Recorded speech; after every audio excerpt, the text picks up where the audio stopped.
Praise the Lord. ഇന്ന് ഞങ്ങളുടെ കൂടെ എൻ്റെ അമ്മച്ചി ഉണ്ട് കേട്ടോ. ഇത് എൻ്റെ ഗ്രാൻഡ് മദർ ആണേ, മമ്മിയുടെ അമ്മയാണ്. അപ്പോൾ അമ്മച്ചി ഇവിടെ മമ്മി മിസ്സിംഗ് ആണ്, ഞാനുണ്ട്, മോളുണ്ട്. അമ്മച്ചി ഇത്രയും തലമുറകളെ കണ്ടു. അപ്പൊ നമുക്ക് എന്ത് പറയണം അമ്മച്ചി?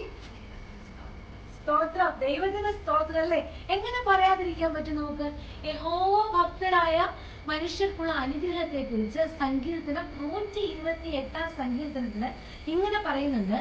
യഹോവ ഭക്തനായ പുരുഷൻ ഇങ്ങനെ അനുഗ്രഹിക്കപ്പെട്ടവനാകും. യഹോവ സിയോനിൽ നിന്ന് നിന്നെ അനുഗ്രഹിക്കും.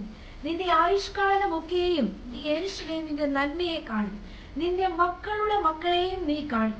ഇസ്രായേലിന്മേൽ സമാധാനം ഉണ്ടാകട്ടെ. അപ്പൊ മക്കളെയും മക്കളുടെ മക്കളെയും അവരുടെ മക്കളെയൊക്കെ കാണാൻ പറ്റിയ മാതാപിതാക്കന്മാർ എന്നെ കാണുന്നുണ്ടെങ്കിൽ ഒന്ന് ഓർക്കണം, നിങ്ങൾ ദൈവത്തിന് നന്ദി പറയണം, ദൈവത്തിന് മഹത്വം കൊടുക്കണം. കാരണം ഇതൊരു അനുഗ്രഹമാണ്.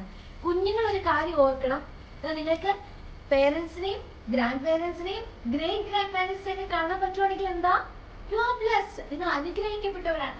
അതുകൊണ്ടാണ് അത് സാധിക്കുന്നത് കേട്ടോ. അപ്പൊ നമ്മൾ ദൈവത്തിന് എന്ത് ചെയ്യണം? ദൈവത്തിന് നമ്മള് സ്തോത്രം ചെയ്യണം. അവൻ